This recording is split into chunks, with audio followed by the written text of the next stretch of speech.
What is going on, everybody? Welcome to Shonen N Chill Plus, the companion show to Shonen N Chill. It is a little bit late this week. I'm not exactly sure how late this is when it's going up, but I know that it is late, so I apologize. So I'm going to jump right in after that little apology. We have a lot to talk about this week. You may have noticed, you may not have noticed, based on the lineup, because you probably don't care that much about it. Magu-chan is off the list. I do still read it, but it's just really hard to talk about a gag series on this stuff because it's like, was the joke good or not? That's my review. And then you might notice some newcomers. Mashal is not on here, obviously, because it went back to the main show. It was only on here because of an accident last time.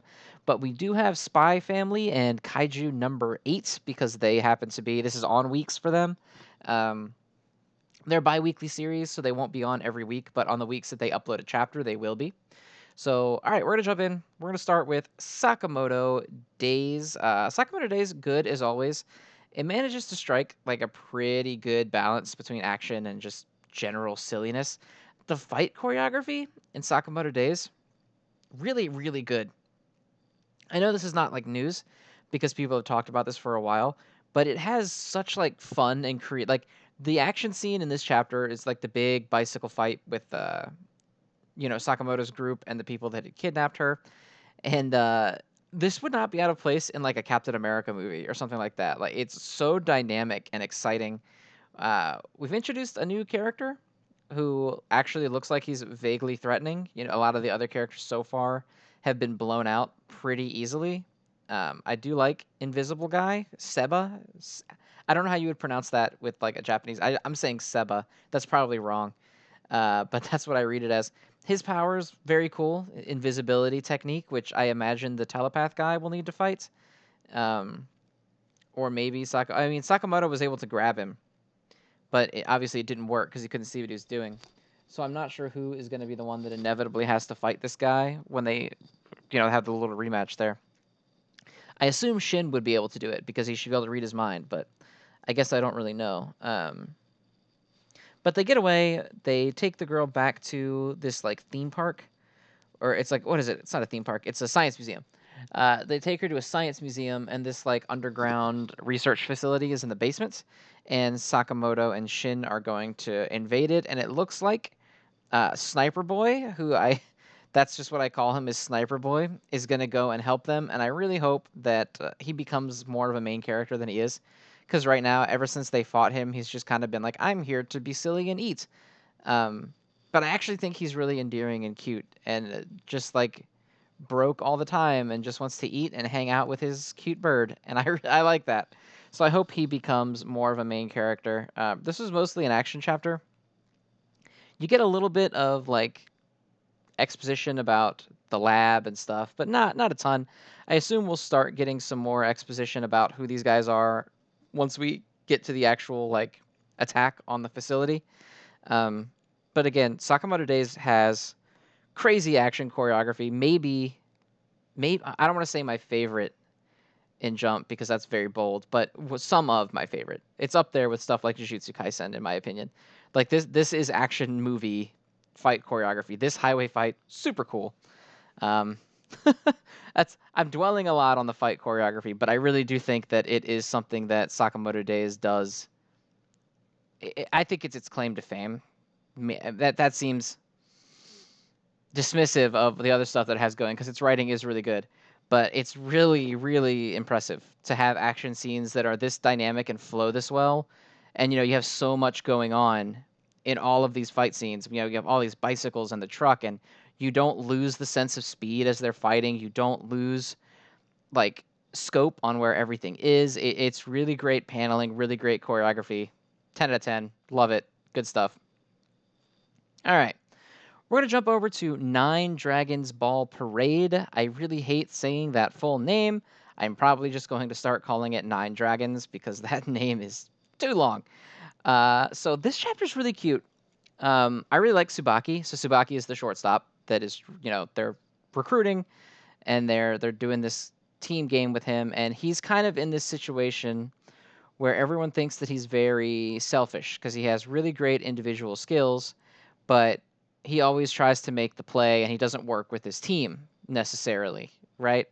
Um, and so he gets a lot of shit for it. And then later on in the chapter, he kind of talks about that it's not that he's egocentric, it's that he's able to tell, well, some of it is that he's egocentric, but he's able to tell what the best possible play is going to be always. But that doesn't necessarily mean it's a good thing just because not everyone is going to see the same play that he does. So if he tries to make a play that nobody's expecting him to make, it could be disastrous. Um, Now, Tsubaki got replaced on his old team because of this, replaced with somebody else who has better, quote unquote, like team affability, I guess. And this is me super overanalyzing what is mostly just like a silly sports manga. But these guys are in the public school system, right? This is like a high school baseball team. And Tsubaki has an issue that happens to a lot of people in the public school system, which is if you don't fit whatever the approved mold of appropriate player, right? Or, it's not just, I'm saying player because it's a sports manga, but it's not just in sports, it's in anything. Where if you don't learn or you don't study or you don't intake information in the approved manner with which they want you to do it, it doesn't matter how talented or useful your abilities are, you kind of get put down as just like an aberration. Like you're outside the system. We only have time for people who fit the system, and you're gone, right? It's a very common thing in public schools. You have kids who are really smart, failing tests because, or not even really, well, maybe failing tests sometimes because the way that the information is given to them is not conducive to them. Or you have kids who ace tests and do terrible on homework because this is not the way that they learn, or, giving them all this extra busy work is not a motivating factor for them. People learn and people experience things and they play games and they do all this stuff in their own way.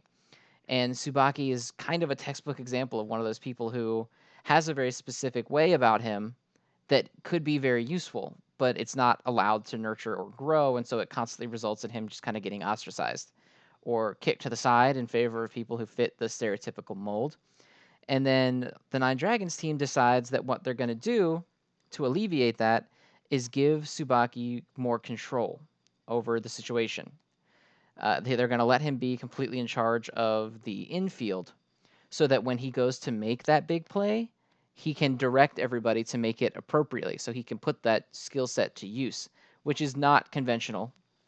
And I really like that. I think that the theme of this so far has been kind of a team of misfits and like outcasts coming together to make a team that is not conventionally what a good team is. Because, the beginning is you have that conventional team that they're all trying out for. And then people with really great skill sets that are really useful don't make it because they don't fit the stereotypical mold of what that team wants. It's still a very unique thing for sports manga because, like we talked about last time, sports manga is usually a team that is already really good, or if they're not already really good, they're like right on the cusp of being really good. They're like missing like one piece away from being really, really good. And then they get the ace, the super ace rookie who comes in and lights the world up. Like Kuroko has Kagami and Kuroko himself, actually. You've got the Prince of Tennis with Ryoma and all that kind of stuff. Nine Dragons is kind of the opposite in that all of these players are extremely talented, but they don't really fit anywhere else, right? Like everyone else has kind of either cast them out or life has otherwise pushed them in a direction that puts them away from a more traditional team. So they're kind of joining this ragtag super team. It's really cool. I like it. I think this chapter was really cute, and I think that it was just very wholesome seeing Tsubaki kind of expect to get in trouble and to get, because he's all he's ever done is get in trouble and get admonished for trying to do his best. And it was very cute to see the new team tell him that we understand you and we're going to give you what you need to play your best at all times. We're not going to try to hold you back and make you do things our way. We're going to do things your way and help you to succeed. I thought it was sweet. All right, moving on. We're going to go to Spy Family. I really love Spy Family. Last time I talked about Yozakura family, I made the mistake of, well, I don't know if it was a mistake, but I was basically like, I don't want to spoil anything, so I'm not going to talk about it. Go read it. I'm not going to do that this time. I'm just going to go ahead and assume that you've been reading Spy Family. If you haven't been, then, sorry. Don't watch this section. Timestamps are at the bottom. Skip to the next section. So Yor is taking on a new job as Thorn Princess, but instead of an assassination job, she is basically being a bodyguard, more or less, on a cruise ship. And she's kind of thinking about leaving the profession, right? Because really, she only became an assassin because she needed to support her brother. But her brother is obviously older and very successful now, and she doesn't need the money for that. So she's kind of just doing it to do it, right? She already has a different job that she works, and there's not really any reason for her to feel like she needs to stay in that position. Um, when we cut to Anya and Lloyd, who end up winning that cruise as well because Anya reads the mind of the prize guy. There's like a competition, and whoever wins the competition gets free cruise tickets. But the guy's cheating, and he's putting the winning raffle ticket in an unreachable place. Like nobody would think to reach and touch that right there, right? But she reads his mind, finds out where he put the winning ticket, how he was hiding it, and she managed to get it. So now they are going on the cruise ship as well, and it happens to coincide exactly with when Yor is supposed to be there working. So a lot of the series so far has been Lloyd doing missions with Yor and Anya around and trying not to have them find out. So we're kind of flipping that on its head, where now it's Yor who has to hide it. And Yor is an extremely talented fighter, but not as put together as Lloyd is when it comes to like keeping secrets and being able. And I mean, Lloyd's barely holding it together anyway, mostly due to the fact that Anya already knows and she just isn't saying it because she can read his mind, and Yor is kind of an airhead. That's like the only reason that he hasn't been found out so far. So I have a feeling this might be where we kind of start breaking down the wall a little bit between them and we start maybe learning. Obviously, Lloyd is going to get involved in the fight against these people. Anya, too, at least to some extent. I don't think that Lloyd is going to be in conflict with Yor during this. I think a lot of people are expecting this to be a thing where they're going to eventually have to fight each other. I don't think that's going to happen.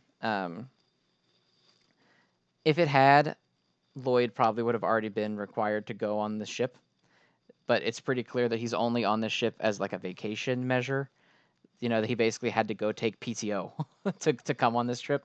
So I don't think they're going to tell him, oh, go assassinate these people that Yor is protecting. I guess they could later. They could just call him and be like, oh my God, you're on a ship with this person who has to get killed. Go kill them. But I don't think so. I kind of hope this is going to be almost like a little callback to the early chapter. I think it might have literally been chapter 1, where Yor and Lloyd are kind of fighting together, and just Yor doesn't really understand it. But we'll see. I think it would be very cute if they ended up teaming up, and I also think it would be pretty cute if Lloyd learned a little bit more about her. But I know that the more they learn about each other, the less of a premise the series really has to go on anymore. Um, but I don't know. I'm excited for it. I think Spy Family does a really great job of just the family dynamic between them. And Anya acting like a little bratty kid, trying to get whatever she wants, and then them trying to act like good parents while also not like, you know what I mean. You know what family dynamics are. It's a very cute little family. Um, I am of the mind that I'm tired of waiting for them, and I just want them to kiss already because it's just been too long, right? It's been 44 chapters and you haven't kissed yet, and I'm here for the serotonin, so they need to get it on already. Just kissing. YouTube, calm down. I don't mean it all the way. Just a little kiss, YouTube. All right, don't demonetize me. They need to kiss already, but they're going to do that at some point. I hope. So I hope they have an exciting fight on this boat, and then right after they fight together on the boat, they have a little smooch, and that's all. That's all I'm asking for, YouTube. Don't take my money away, okay? YouTube. Okay. All right. Blue box. So blue box. So The pilot episode of anything, pilot episode, pilot chapter, whatever, very easy to talk about because it's very long and it sets the premise of what everything's going to be. Secondary chapter, not quite as much to talk about because obviously all of the premise has been set and now we're just kind of commentating on events at hand. Um, I still think it's really good. I like you know, it kind of sets it up like it's going to be one of those, oh no, we're living under the same roof. The shenanigans are going to ensue. He's going to bump into her and see her naked. And it never really does that. Uh, it really scared me. It had me really afraid that it set up that it was going to be some stupid jokey thing. And it wasn't. It stays very sweet. The first chapter felt a lot like this cute little almost ode to like the weird connections that you make in your life, you know? Just these people that you just happen to bump into that you think about all the time. Or not even necessarily that you think about them all the time, but you just kind of happen to bump into them and they impact you in some way, like a chance meeting that can really change your life. Um, and I was really worried that they were gonna kick all that to the side for stupid shenanigans, and they didn't do it at all. The second chapter was still very sweet and very wholesome. Um, she and him kind of have this moment where she tells him how much she appreciates everything. Um, she was nervous living under someone else's roof, but because it's his house, which is who is someone that she is comfortable around, um, it makes her feel more at ease, right? And then he kind of starts getting down on himself because he thinks that he is acting all hot and bothered and weird because she's there and she's not acting that way. So he thinks that he's being unfair to her, right? By putting this weird expectation in the air. Almost like he was sort of expecting the funky anime bullshit and she wasn't. And I like that. I like that he kind of acknowledges that making it weird doesn't help anybody. And so if he's going out of his way to make it weird, it's not useful. Um, then he kind of goes to the badminton practice and he's doing his best. Badminton's such a weird selection. I've never heard of nationals for badminton. I don't know, maybe there is, but I can't imagine. Badminton is tennis for people that can't play tennis very good. So I don't know. I don't know what the nationals is for badminton, but I like the guy. He's very wholesome and energetic. I love his mantra of even if I don't have what it takes, you might be right that I can't do it, but I'm still allowed to want it, right? I might not be able to make it to nationals, but I'm still free to try. And I thought that was very cute. You kind of always get especially in a sports series, like, I'm going to reflect back on the Prince of Tennis again because he's also a first year just like this guy. Um there's a lot of in the Prince of Tennis of a first year can never do this, but Ryoma's response is always like, "Hey, I'm that cool," and he is that cool, so he always gets it done because he's just like the best, right? Well, this guy's not the best. He's just kind of like, "You're right. I might not be good enough, but even if I'm not, I'm still allowed to try," and that was very grounded and wholesome and cute. And that's pretty much what the whole series is so far is grounded, wholesome, and cute. And I'm all about all of that. Uh, the art's also really good. The panel of him hitting the birdie back, it's just like a still frame of him hitting the birdie back, but somehow it managed to make a badminton frame look cool. I really like it. It's good stuff. And then there's another wholesome little moment at the end where they bump into each other again, and she wants to watch his gameplay, and she says that she's always watching him, and he has a little moment, like a ooh moment, but then it slips right back into wholesome again, where he decides that he wants to go to nationals, and so she makes him a little wish ribbon, just like the one that she wears, and so she wants both of them to make it, and then their little ribbons will fall off because of how hard they're working, right? They're going to be working so hard and trying so hard to get better and better that the ribbons will wear away and tear off. I thought it was super cute and super wholesome, and goddamn, What a cute little romance story that is not at all shoving boobies all up in your face or anything stereotypical like that. It's just two people supporting each other, and it's very cute. It touches my heart. Makes me very happy. Mission Yozakura family. So we finally got kind of not the first mystery, but I guess the first mystery with a potentially interesting conclusion. There was the big mystery in Yozakura family for a long time of like what happened to Tayo's parents? What was there intrigue? And it was just like bad people killed them. So that was not a particularly interesting conclusion to me. I didn't really like care. Um, but we finally got a mystery in this one is that the bad guy, whose real name is Makoto Kawashita, something like that.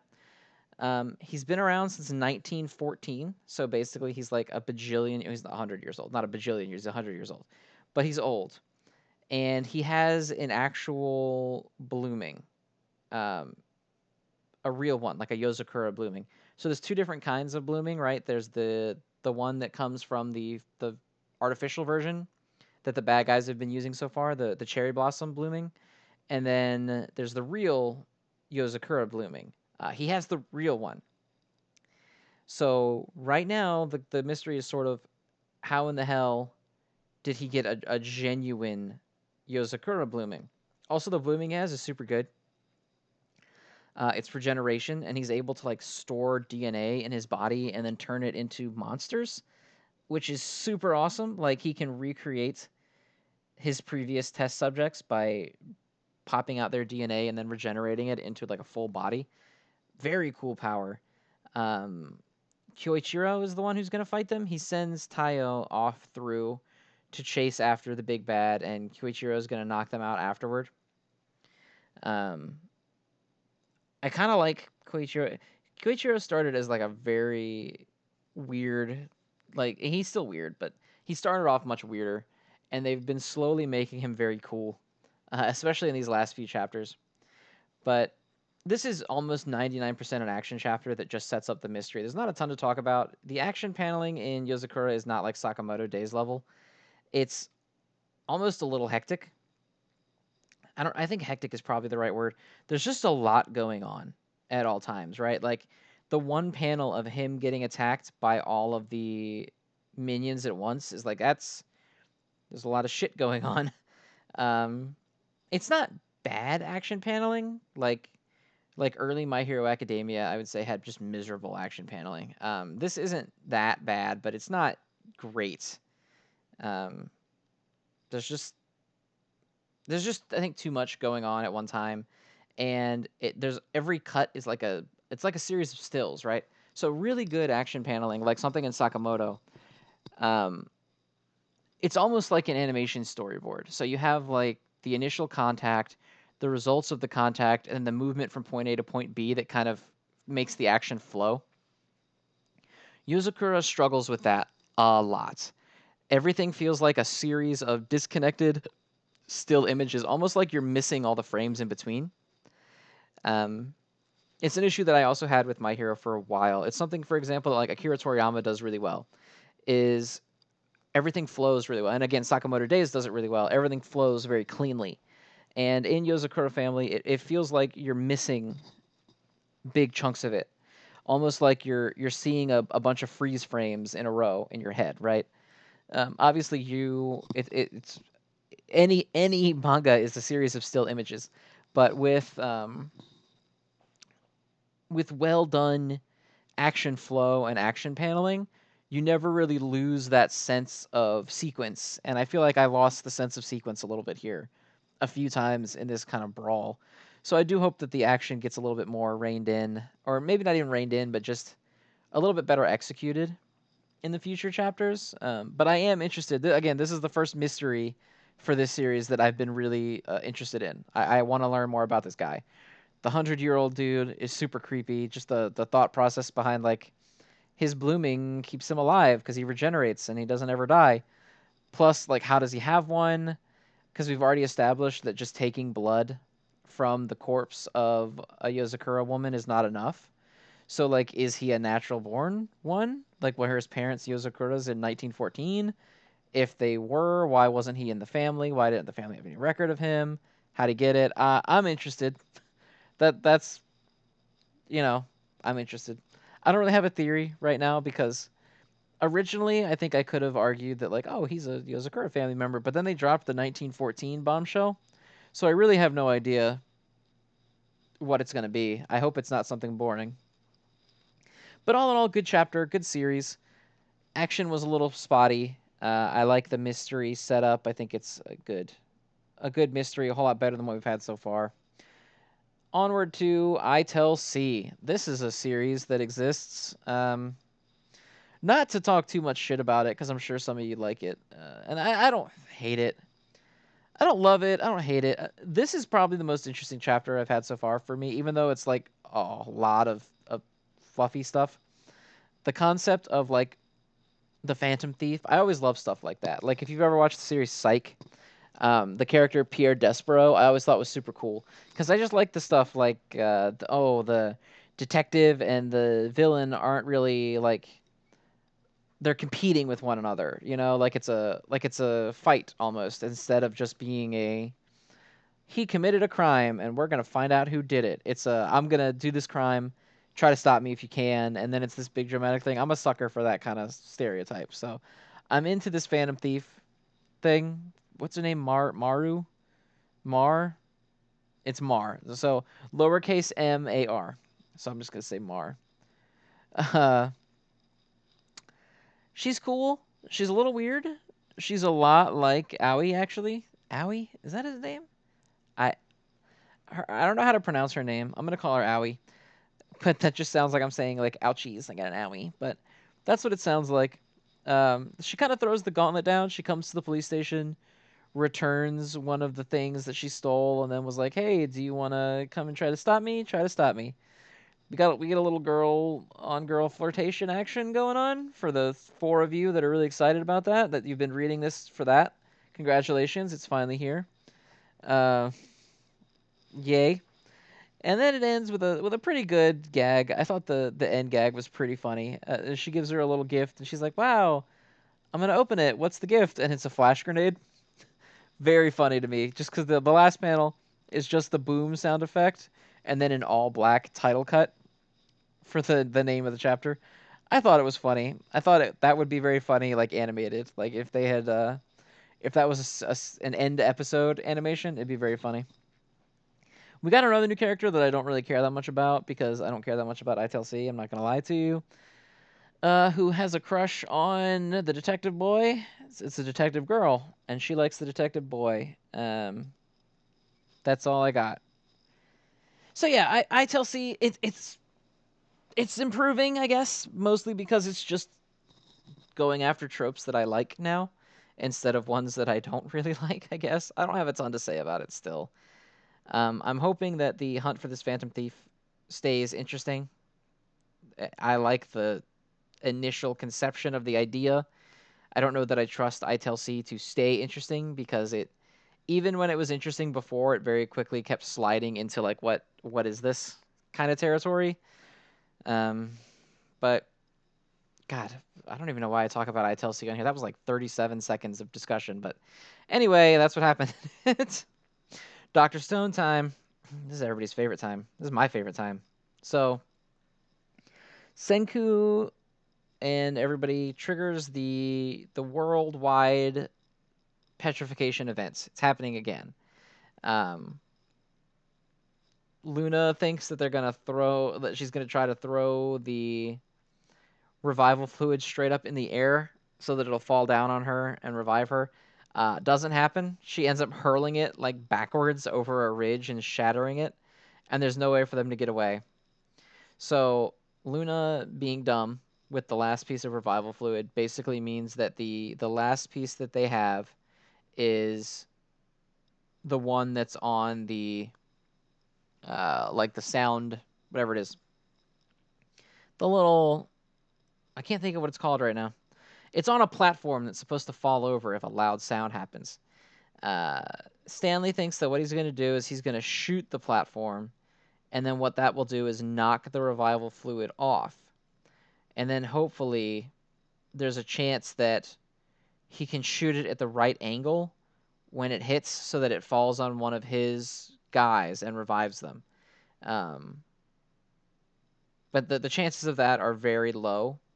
And he kind of realizes that, if I don't do this, then Senku will win. If I do this and I mess up, everybody loses, but the only chance that I have to lose, or the only chance that I have to win, is to do it. He looks like he's going to do it for a minute, um, and doesn't. He basically just kind of gives up. It's a very cute little scene. He kind of accepts that they got outplayed, and admits that they won, and lights a very cool cigarette lighting as he gets petrified. Soyuz sees it coming, and he understands what's going on, and he says that, we don't want anyone to shatter, so everybody take your high school tornado drill positions so that you probably won't break when you're petrified, and they do. And I think that was cute that they have like a pre-petrification plan. And then we get a sad little scene of Chalk coming up and finding everybody petrified, and he doesn't know what to do, and he's sad and crying. And then he gets found by the pig they didn't kill all the way back in the day that they kept alive. And they run off together to go off into the woods, I guess. And you get this awesome end spread of the Earth that just says every human on Earth turned to stone on that day. And then you see some passage of time go by. Senku knows that he can maintain his consciousness, and so he does the same trick he did before, where he's just going to start counting. And then we see the passage of time, see the seasons. It's summer, fall, winter, spring, back to winter, back to spring, back to winter, and then we see Chalk and the pig again, and they're all grown up. So dogs live. I don't know. I guess he's like a Shiba Inu. I don't know the lifespan of a Shiba Inu, but I mean a dog is going to live anywhere from like 15 to 20 years generally. Maybe a little. Maybe we'll say 10 to 20 years. But he still looks pretty young. So I would say this. We're looking at least over a year because there's 2 winters in the time lapse. So I'm going to say it's probably around 5 years is my guess since the war has ended. Um, that could have a lot of implications, or it could have very few, because it's not really enough time for everyone, like every stuff, everyone's stuff to start like deteriorating. Like people's clothes aren't gonna start wearing away. The Perseus is probably not going to sink in that amount of time, but some of their tech will probably break just for being exposed to the elements, right? A lot of the stuff is outside.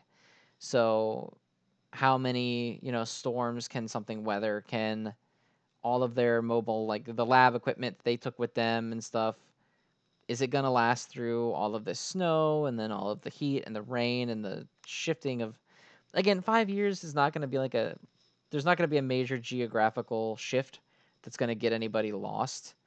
No one's going to plummet into a crack in the ground or anything, but it's enough time that it might set them back on what they were trying to do to begin with. So everyone kind of said Dr. Stone was going to be ending pretty soon when they finished Treasure Island, that they were just going to go to the moon somehow, and that was going to be it. And that's obviously not the case. And then after this war with Zeno, we're set back even further from actually reaching that goal of getting to the moon. So this has been a huge, I don't think anybody thought everyone was going to get petrified again, right? Like I've read a lot of fan theories for Dr. Stone. I don't recall ever seeing one that said, "Oh yeah, they're going to petrify everyone again. Senku's going to petrify the planet," right? So it's kind of uncharted territory that we're in right now. I have a lot of high hopes for where it's going to go. The assumption is still that Suika is the one who's going to get broken out because she is the one directly under the bottle in the tower. I don't really know what she's going to do because the bottle that breaks her out is the only bottle that they have. I don't know if she knows how to make revival fluid. I guess she does. But where are they going to get nitric acid from? I mean, is the platinum going to have been fine over all these years just sitting somewhere? Is she going to know how to extract the acid from the platinum without Senku? There's a lot of questions. A lot of questions. And there was also a very sweet, not really sweet, but it was a cool interaction between Zeno and Senku. Senku's laying on the ground, bleeding out.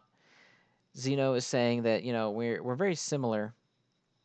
Why didn't we end up the same? And Senku said, like, I told you, I don't have any interest in being a ruler. We're just full of desire. And it shows Ryusuke, right? His whole thing is that he's not just greedy for himself, he's greedy for everyone. He wants the best for everyone. And so he doesn't want to take the world for himself. They want to be the ones that craft the entire world of the future. Um, it was very wholesome and interesting, and it's a lot of what I like about Senku's character is that he's very unfaltering in doing things his way for his reason. And this even goes so far as to repetrify the entirety of humanity, right? Like, if you repetrify all of humanity, maybe you never get out, and that's it. But Senku is so determined to do things in the way that he deems correct so that people can live good lives that he's willing to take that risk. Like, Senku's never been one to shy away from big risks for potential big rewards, and this is just about the biggest one he could have possibly taken. So I like where it's going.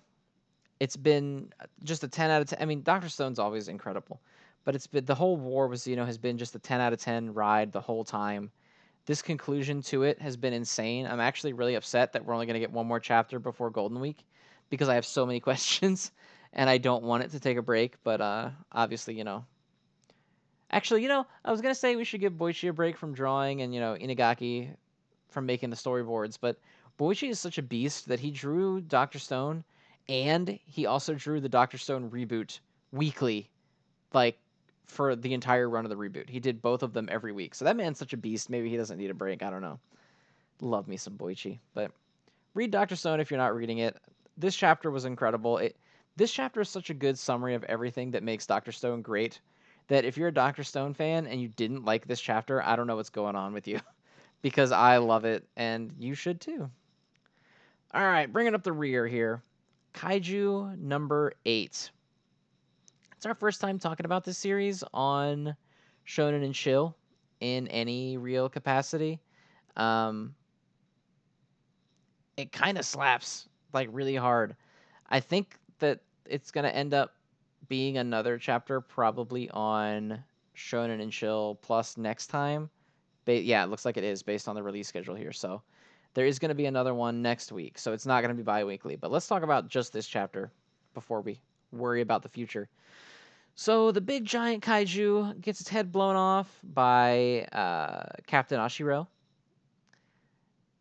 I'm almost mad we're talking about it now because we missed out on the awesome backstory of the vice captain. But anyway, the captain takes down the giant kaiju, blows its head right off.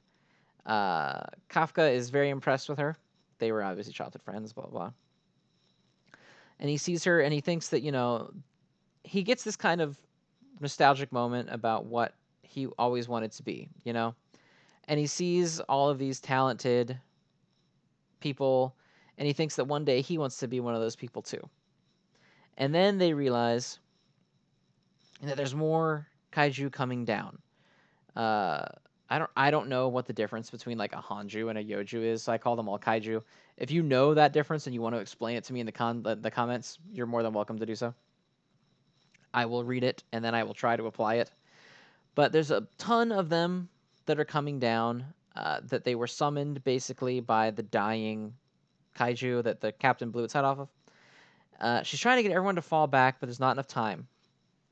And they realize that they're not going to get away from this giant horde of kaiju falling from the sky. And that's when Kafka bursts onto the scene. Everybody tells him to get out because he's too weak to help. And then he slowly realizes that Kafka is moving way too fast for someone with such a weak power reading. He shouldn't be able to move or do anything like that. And he jumps down to save everyone and goes into his Kaiju number 8 form in front of everybody, basically. So the secret's basically out that he is Kaiju number 8. And he's going to fight that giant thing to save everyone. So I did not expect him to get exposed like this this early on. And I don't know what the outcome of that's going to be because they can't really help him. They're all hurt, and I don't even know how they're gonna feel about him because of the fact that he's a kaiju, and you know how that is. He's obviously the enemy, even though he doesn't view himself that way, and he's helping them. I think it would be kind of an interesting change of pace if they didn't immediately go like arrest him and kill him. He's a kaiju, and if they instead were like, hey, you have really cool kaiju powers and you're on our team. Let's team up and let's keep doing that, and let's see how that helps us. Because I feel like in series like this, whenever you get the character who has the power of the enemy faction, everyone's immediately like, he must be put to death. He is of the enemy team. We, the old men in charge, declare that he must be killed. And I think it would be cool if he was like accepted as Kaiju number 8 and he kind of got to live. Because, in the beginning, he's talking about his childhood fantasy and how he always wanted to be an officer like them. And he wanted to be a hero like them. And he's running off to be a hero, but it's kind of somber. Like, yeah, you're going to go save everyone, but they're going to find out the truth about you, and it's probably going to ruin your dream. So you're never going to get to that point because they're going to know what you are, and then it's going to ostracize you from ever achieving it. I think it would be such a great change of pace, personally, if that didn't happen. And they were like, hey, you're strong, come and fight with us. And, he kind of gets to live that dream out in his kaiju form, I guess, for a while. It was, again, kind of an action chapter, a wrap-up and action chapter. Really all that happens in the chapter is they think they won, then the bomb of Yeonju, or whatever they're called, come down, and then Kafka reveals himself and gets ready to fight. It's just a short chapter of about, it's 19 pages, but the actual content in the chapter is pretty minimal. So next week, hopefully there'll be a lot more to talk about with it. But Kaiju number 8 is incredible. I've seen a lot of complaints about it, actually. A lot of, like, edgy Twitter, like, Kaiju number 8's the most overrated piece of shit ever. And I don't understand how anyone can think that, because it's such a cute series that does such a good job of conveying everything it's trying to convey in such a really concise, like, there's not a whole lot of exposition. You know what I'm saying? Like, I've seen a big complaint that a lot of characters in Kaiju number 8 are flat. Like, they have nothing going on. They're just one personality trait shoved onto a character, and that's all they have. And I could not disagree more.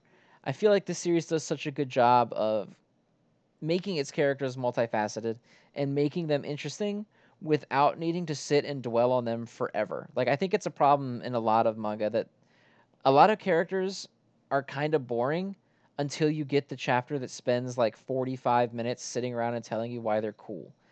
And Kaiju number 8 never really does that. It sort of gives you a chapter for the vice captain that kind of is a here's why I'm cool chapter, but he was already cool before that, so it's not like he needed it to become interesting. Uh man, I lost my point. So it's not like he really needed it to become interesting, and no one in this series has needed it so far. Everyone has a personality, and I mean, it's not the most robust personality in the world. It's only 30 chapters in. But every single character feels very human and very, like, real, and it's cute and it's sweet, and it's not just like, all their interactions together are like something not like incredibly special, but it's something very peaceful. And, like, yeah, they're military cadets, like almost Pacific Rim style, but it's not like, they're not all frat boys, they're like people helping each other and trying to do the right thing, and everyone's trying to do the right thing all the time. And I don't know. I guess I don't really know where I'm going with it. I just think the criticism that these characters are boring and they don't have anything to bring to the table, and it's just like cool monster fights, is off base. I think there's a lot of characterization here to like and appreciate, and I haven't found a character yet that I hate. Really excited for next chapter. I really hope that I'm right. I really hope they're not like, you're under arrest, Kaiju number 8. We will put you in mega jail and then kill you. I really hope that he gets a chance to prove that he is willing and able to be one of the good guys. I hope I'm right. This chapter is probably going to come out. Does it come out tomorrow? Yeah. It's going to come out before I finish, or before this gets up, probably. So now everybody in the comments is going to be like, that's not what happened. They're going to shoot him and kill him. You were wrong. So I'm sorry preemptively for how wrong I'm going to be. But I'm hoping that's what happens. All right. Well, thank you guys for tuning in to Shonen N Chill Plus. I tried to take it a little bit slower this time. I still feel like I rushed a little bit, but at the same time, I don't want to be talking for like an hour and a half about stuff. I'd rather just keep it a little bit more concise for you guys because I know that a single person episode is not as interesting as a two person. It's not as funny. There's not as many jokes. It's mostly just me calling stuff cute and enjoyable. So, anyway, I hope you're enjoying the Shonen and Chill Plus experiment, and I hope that you keep coming back. And I will see you guys next episode of Shonen and Chill. Good night.